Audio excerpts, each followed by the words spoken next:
When you last saw us, we were exploring the beautiful Mount Rainier National Park, one of the 3 national parks in Washington. We hiked to a fire lookout at sunset, explored the forest, saw a couple of waterfalls, and even played in the snow in July. For our final weekend in Washington, we are exploring the Olympic Peninsula, a super diverse 3,600 square mile peninsula on the Pacific coast. We took yesterday off from filming a full vlog, but spent the day visiting a rocky and driftwood-filled beach, seeing a living tree that is mysteriously hanging over a cave, walking among mossy trees in the rainforest, and then slept at a Walmart because every campground we checked was full. And today we're continuing our adventure on the Olympic Peninsula by visiting a couple fun and unique local businesses, but first, we're going to conquer Mount Storm King.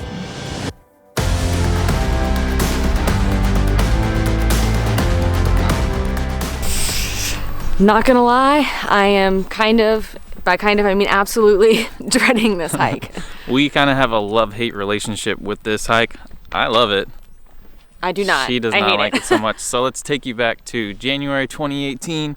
We're about to do Mount Storm King hike, and it's really windy and it's a little icy, little wet, kind of not the best hiking day. So we start the hike. Great job going up.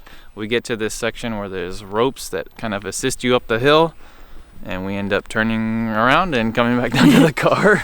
So basically the hike is maintained until the end, and then there's a bunch of ropes you have to use to assist yourself up the rest of the mountain, and it's very kind of like loose dirt, which I hate. There's a lot of drop-offs, which I also hate, and yeah, just having to use a rope that you don't really know for sure like how maintained it is.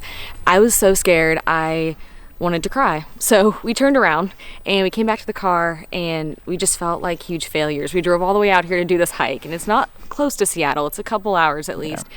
And we just felt like we need to do this hike before we leave. So we went back up the mountain, and this is not like a flat hike. It's like around 5-ish miles round trip, 2,000 something feet of elevation gain, so it's pretty steep.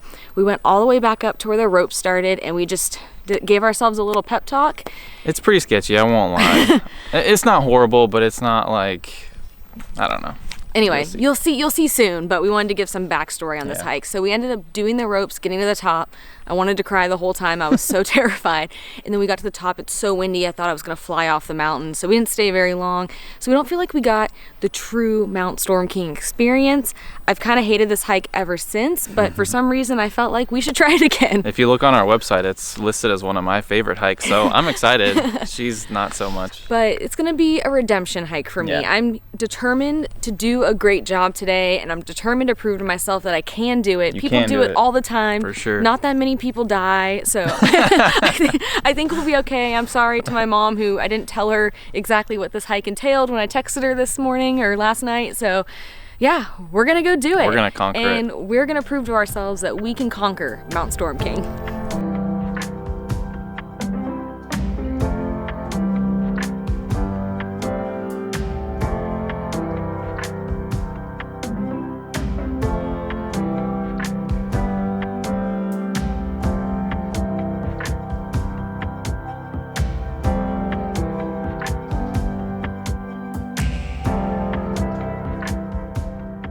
So you start on the Merrimere Falls Trail, which is extremely flat. Then you get to this trail, and it is extremely not flat. It is straight uphill from the get-go. What's blowing my mind right now is that we did this hike, most of this hike, twice in one day, back to back. We must have been in like way better shape when we lived here, because I don't remember it being, this hard. It's a good workout.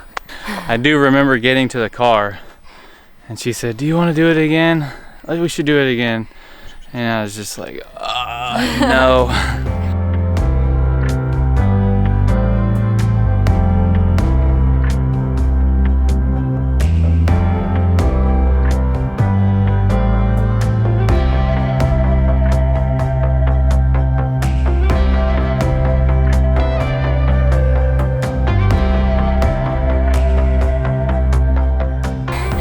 We're at the end of the maintained trail.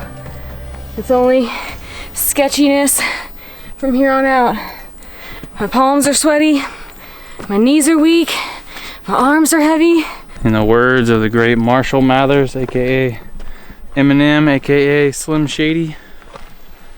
Adam's nervous on the, wait, he's calm Wait, how's it go?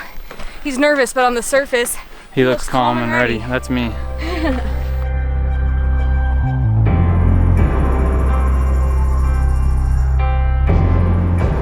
All right, we made it to the rope section. This is the first one. It looks kind of sketchy, just as we remembered. But we're gonna do it. I'm watching the people go right now, just to figure out my strategy. There are some rocks you can step on, which I think helps, at least on the first part. And then it looks like pure dirt. But look at this view. This is just a glimpse of the view we'll have from the top, which makes it definitely more worth it. And I will say this hike's way more enjoyable without like 40-mile-per-hour winds. All right, let's do it. I love you.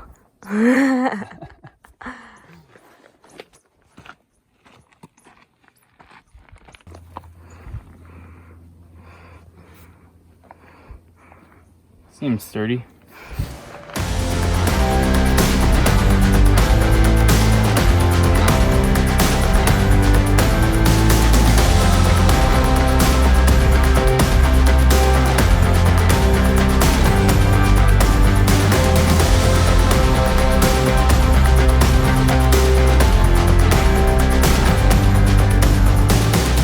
How do you feel after section number 1? Oh my God, that sucked.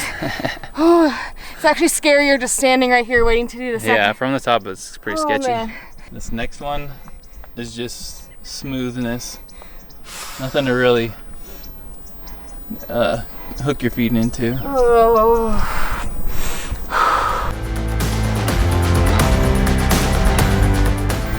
Oh man, after the first one I was like, oh, this isn't too bad. But they just get slicker and slicker.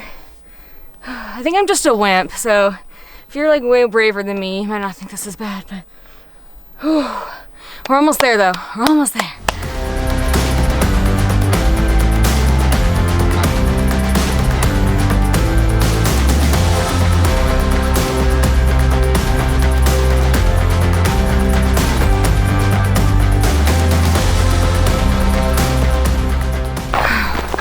Oh my God. I think we're done with ropes, but now we have to scramble to the top, but we're almost there. It's just up that scramble. Yep. Oh, it's like everything I hate in one hike. But the views are great.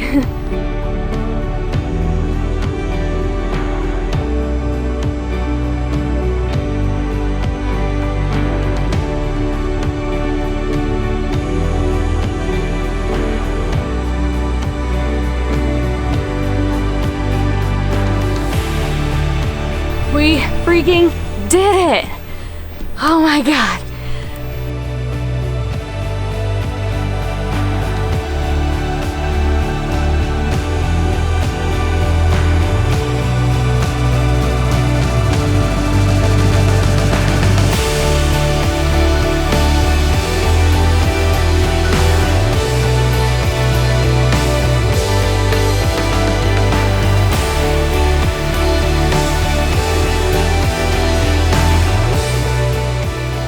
Crescent right here. It's this huge, super deep lake on the Olympic Peninsula.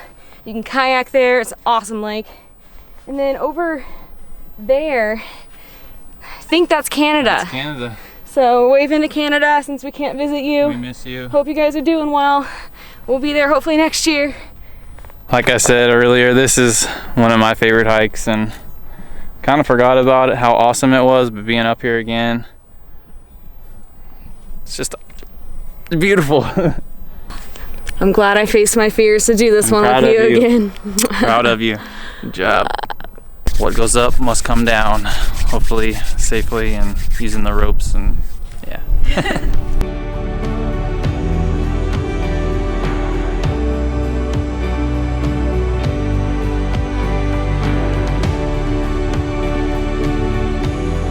All right, we made it through the rope section. It was a little sketchy there. We couldn't film it. Yeah. There was people waiting, and it's kind of a one at a time thing. Yeah. Especially with COVID, but even without COVID. There's multiple sections too, so it takes you a while to get through it, Yeah. one person at a time. Oh man, at first I was gonna say going down the ropes was easier, but Yeah. then we reached the final set of ropes, which are the first ones you go up. And I found those to be the sketchiest ones. It was pretty scary. Me too. Yeah, they were. The other ones were pretty straightforward, but this one, it had like, I think going up it was easier because of there was rocks to put your feet on, but the rocks on the way down kind of made it more tough for me. Yeah. Because it was hard to keep looking back and see where you were supposed to step and stuff, and it's slick and yeah. But we did it. Yeah. We're on the maintain part now, so ya. it should be smooth sailing from Yeah, here. we're all happy smiles now. We were wondering on our way up why people coming down looked so dirty. It really concerned us, but look at how filthy my pants are right now. I have like dirt all over my hands. The ropes kind of slap you a little bit, and then your hands get All super... on your shirt too. Oh yeah, everywhere. So yeah, you will get dirty doing this.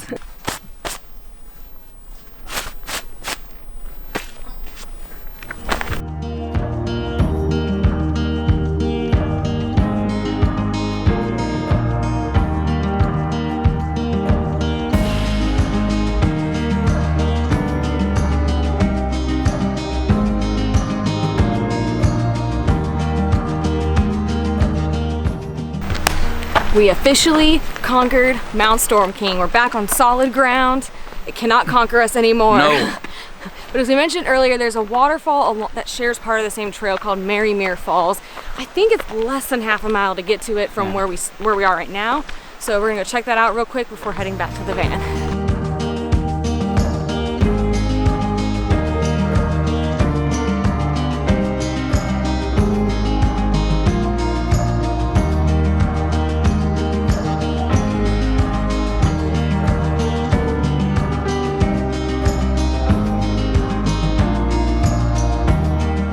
Okay, I lied. There is a little bit of uphill on this hike, but it's short and it's not too bad.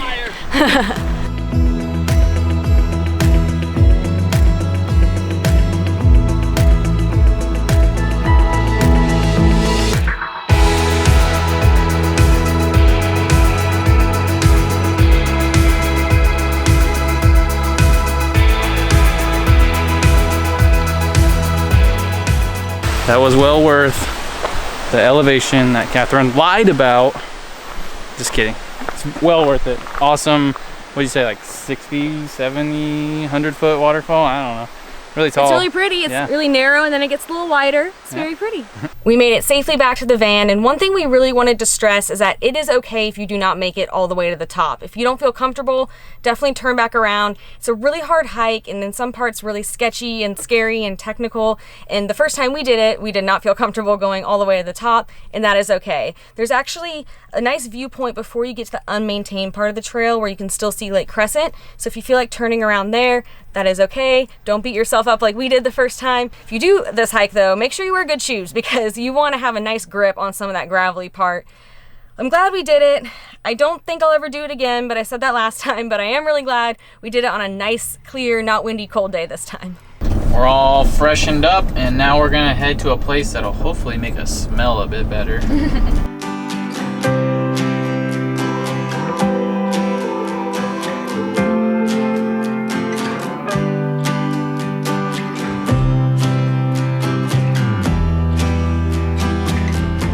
When we lived in Washington, we always loved seeing the tulips and the cherry blossoms every year, but we had no idea that there are lavender farms in Washington too. We're at Purple Haze Lavender Farm. It's a 12-acre farm on the peninsula in the town of Sequim. And for $5, you can pick your own lavender, and they have some tasty sounding lavender treats we're gonna try too.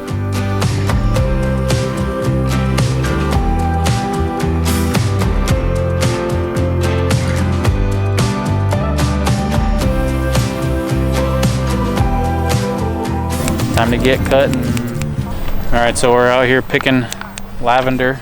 Apparently you cut it above the second leaves. But basically you can pick as much as you want, kind of a thing that fits in this twist tie. You tie that together and keep it all together. And then this is your bouquet paper, your wrapping paper. And it'll be all nice and pretty. We have no idea what we're gonna do with this lavender because we do not have a vase, but we'll figure it out. It'll be really pretty. It'll make the van smell nice and good. When you cook in the same space as you live in such a small space, sometimes the van smells like Korean beef and stuff, so the lavender will definitely help.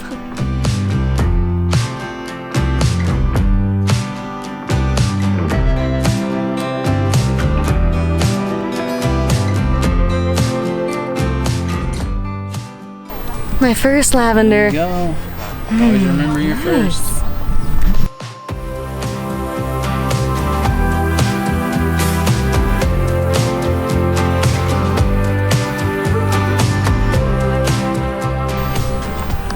It's actually kind of fun. Is that how you do it? I don't. No, I've never worked at the floral department. I think that's how you do it. Ta-da! And now for the real reason we're here. Lavender infused goodies. So we got 2 different flavors of lavender ice cream. This is white chocolate lavender, and this is lavender lemon chiffon. That's it. And then this is lavender lemonade. And it came with the cutest little piece a of little- lavender in it. Alright. It's so pretty, and the color's so pretty. It kind of tastes like lemonade. That's so refreshing, though. It's really refreshing, but I don't know if I taste the lavender. You don't taste lavender? That's all I taste. Really? No, I'm just joking. I don't taste it at all. But it's really good. It's really good lemonade. It's very refreshing. Maybe this is the lavender they're referring to. There's like pieces of white chocolate in this. Oh, this one's really good. I don't taste the lavender in this one either. I think you can taste it in this one. It's not really good. It's not overly lemony, but it has a good. I think you can taste the lavender. But if you told me there was lavender in it and I didn't know, or if I didn't know there wasn't lavender in it, I wouldn't be able to tell you. Adam's not really like a fruit, or no, not fruity, flowery, and his like coffee or food kind of guy. So maybe this is the right balance. I'm not a big rose petal lavender type thing. So yeah, but these are nice and light. This just tastes like a really good, like sweet white chocolate vanilla kind of ice cream. It has little little pieces of white chocolate in it. Flecks. It's really good. It's really good. Try that one. I smell the lemon. You definitely taste the lemon. And the chiffon. Good, huh? Ooh. Oh. The more I taste it, the more I love it. Yeah. I love lemon desserts. I don't know why I keep wanting to sniff it. It tastes just like, I don't know, like a lemon pie. I don't know. I maybe taste the lavender more in this one. Yeah. That's fine though. We just really wanted to eat ice cream again and get lemonades. No, these are really good though. Yeah. I'm kind of on an ice cream kick lately. Lots of ice cream coming in future vlogs too. Yeah, it's becoming a ice cream vlog. Sorry. It's hard because tacos are harder to find in certain parts of the US, so we're going the ice cream route these days. We realized that lavender fields are a big deal to go to in New Zealand, and so is our next stop.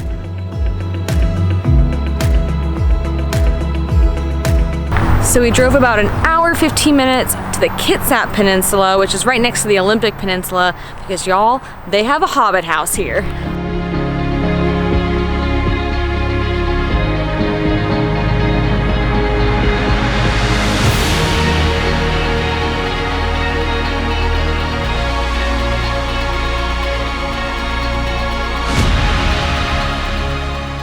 We're at Brothers Greenhouse in Port Orchard, Washington, and have a little Hobbit house here.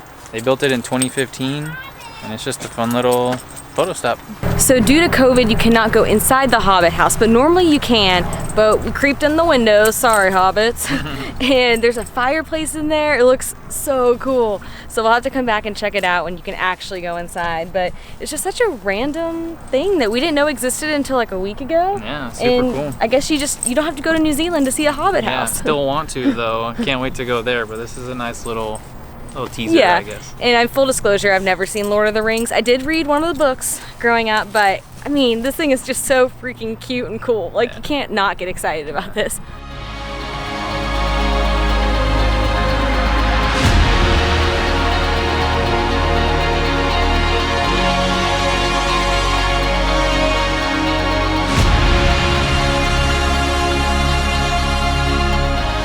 One thing we forgot to mention is that it's free to access the Hobbit House. It's on the greenhouse's property, so you can stroll the greenhouse, buy some plants, and become a Hobbit. And that is gonna do it for our time here in Washington. We've been in Washington for about 3 weekends total, and we had hoped and planned to film more while we're here, but to be completely honest, we are exhausted and a bit overwhelmed juggling full-time jobs, filming, editing, writing blogs, driving around a ton. We would definitely started this leg of our journey after quarantine pretty hard, and we haven't slowed down at all, and it's kind of starting to catch up with us. So we thought we'd use this time back here in Washington, since it's somewhere we're super comfortable and familiar with, to just relax a little bit and take some time off. So we're sorry for not filming more vlogs, but we wanted to just be really recharged for all of our future adventures. Yeah, we're really sad to leave Washington. We love Washington, but it's time for us to head east, and we have a lot of really exciting stuff coming up that we can't wait to share with you guys.